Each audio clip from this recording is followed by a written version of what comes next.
Dr. Ardath Whynacht is the Associate Professor and Director in the Health Studies program at Mount Allison University.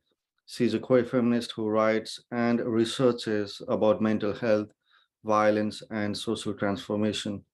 Today, we talk with Dr. Ardath regarding the province plan to build a new 32 million jail in Fredericton. Here is what she has to say. New Brunswick does not need a new jail. What most residents in New Brunswick would benefit from is redirecting that $32 million into solving the housing crisis, building bail houses, potentially providing more support for primary health care, addiction services, and nutritional support. A lot of New Brunswickers are suffering. The cost of food has gone up incredibly in the last year. Folks are suffering due to the COVID-19 pandemic. And in order to really reduce the number of folks who end up in jail, what we need to do is prevent a lot of the conditions that lead them towards crime in the first place. And, we'll see a much better investment in the health and safety of folks in New Brunswick if we stop looking to incarceration as the only way to deal with social problems. Mm-hmm. The provincial government claims that crime has increased in New Brunswick significantly. Do you agree with it? The New Brunswick government doesn't appear to understand the difference between data and anecdotes. And I find that extremely concerning, considering that, they're spending millions and millions of dollars worth of public money on policies that are not informed by accurate data. And, I think there are a lot of folks in New Brunswick that either do frontline work, frontline organizations, researchers who would support the New Brunswick government in, developing data sets that might inform evidence-based policy.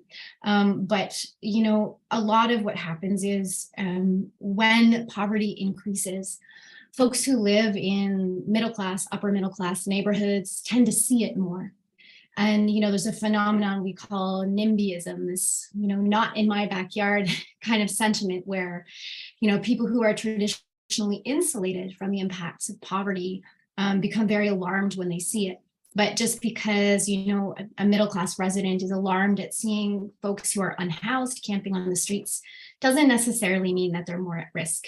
And I think the real crime in New Brunswick is a lack of attention to having real evidence-based policies to improve quality of life for New Brunswickers. Are existing jails not enough for the province?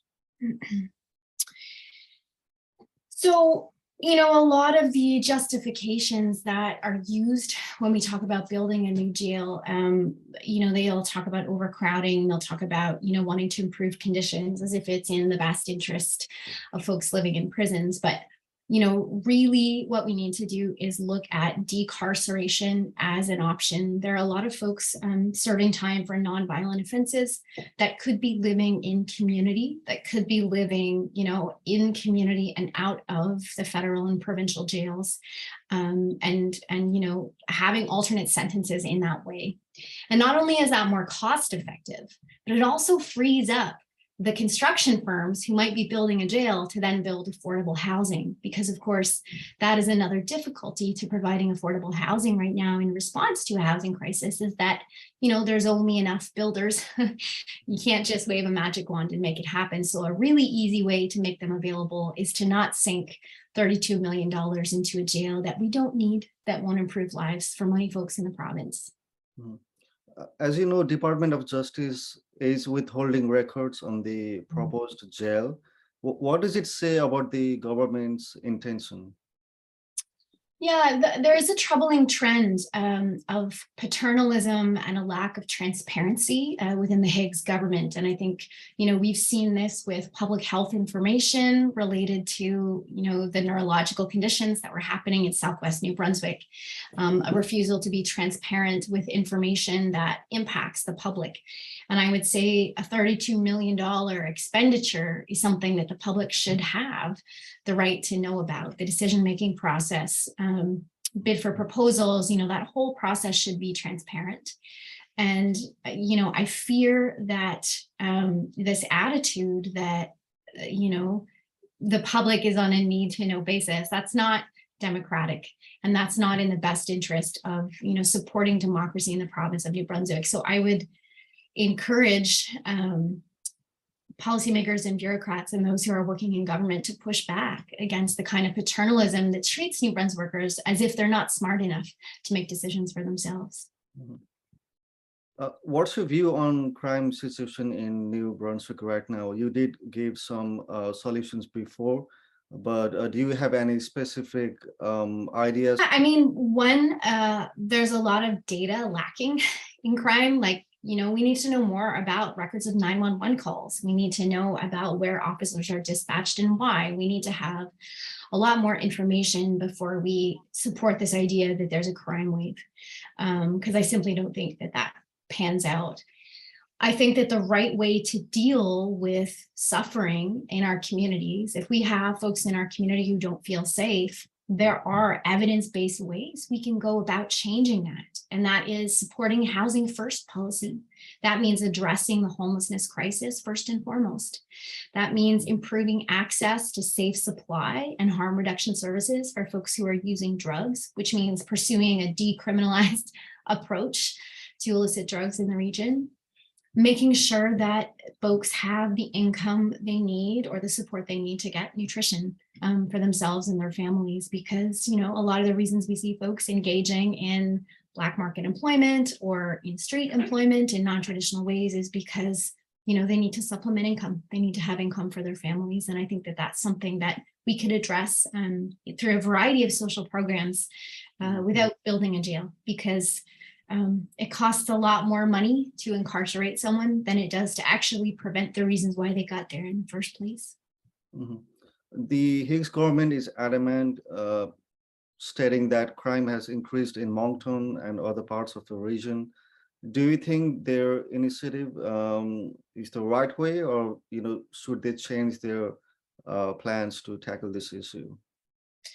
No, I would say that the real crime that's happening in Moncton is a criminal lack of care in terms of how the money is spent and who is being supported through the provincial budgeting process. And the real crime is that folks in Moncton are living on the street without access to safe housing. Moves like putting officers in schools, seeing budget increases with the Kodiak Regional Policing Authority, what we're seeing is a trend towards some residents in a community, a very small number of residents, demanding that the police crack down on folks who are living in poverty. And, one, it's not just, and two, it's I think showing that the Higgs government is only listening to a small minority of folks in the community, because if they are the government, they also represent those who are unhoused, and their concerns need to be listened to as well. Right. Like you said before, we do not have enough data to actually know the figure of crime rate in New Brunswick. So how do we access those data? Because the government is not, giving us the data. Yeah, I mean, it's really difficult. This is something that's endemic in policing across North America, is a lack of transparency, both with federal policing services, regional policing services, and with the decision-making processes around civilian oversight of police and policing. And, I'd say that more research does need to be done, but we don't need additional research to know what works. When crime appears to be increasing at the same time that we have poverty increasing and suffering increasing, we already have enough research there to show us what we can do to support folks. And that research exists, and we don't need to go around finding more and more justifications for spending money on folks who really need the most care right now in the province. So, I would say if folks feel that there's an emergency in their community, then we need to be turning to evidence-based ways to improve health and safety in communities. And, I would hope that, civilian oversight of policing, so all the bodies across New Brunswick who provide oversight, would understand that they also represent the public in that process. So, policing services should not have operational independence to the extent that, the public can't be informed on what's going on in their own communities. And I think that the culture of policing needs to change.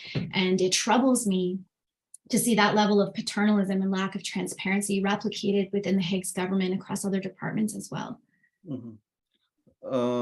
Does this signal that we are moving ahead in a very in a bad direction, or what do you think? Yeah, we absolutely are. And what we see is a pattern that, conservative parties in Canada, both at the provincial level and at the federal level through, the time that Stephen Harper was in office federally with the Conservative Party of Canada, which is, this tough on crime approach, which really doesn't serve anyone except serving to get them votes because it makes them seem like a hero who's cracking down on folks who are up to no good. But, in reality, what's going on in our communities is that folks are suffering and folks are out of options.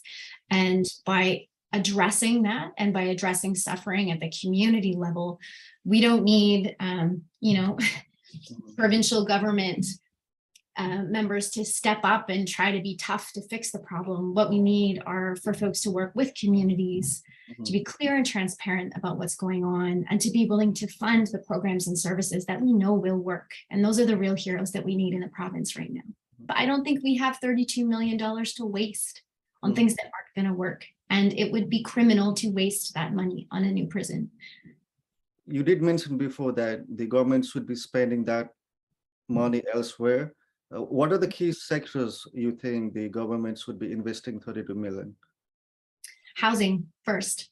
So we need to be addressing the housing crisis. We need to be dealing with the fact that winter is coming, and we have more and more New Brunswickers sleeping on the streets as a result of the way that housing has been mismanaged across the provinces in Canada. So, that sector first. We need to invest in community-based primary healthcare services. We need more mobile clinics. We need harm reduction and safe supply for folks who are using drugs in communities. We need to make sure that social assistance rates are actually providing folks with what they need to survive. We need mental health care that is able to be accessed by the community in emergencies, where folks are able to get longer term treatment and not just one-off crisis situations. Some folks who are having a mental health emergency shouldn't have to sit in an ER for half a day just to be sent home because there aren't any beds. And so, those are all the places where that $32 million would make a real difference.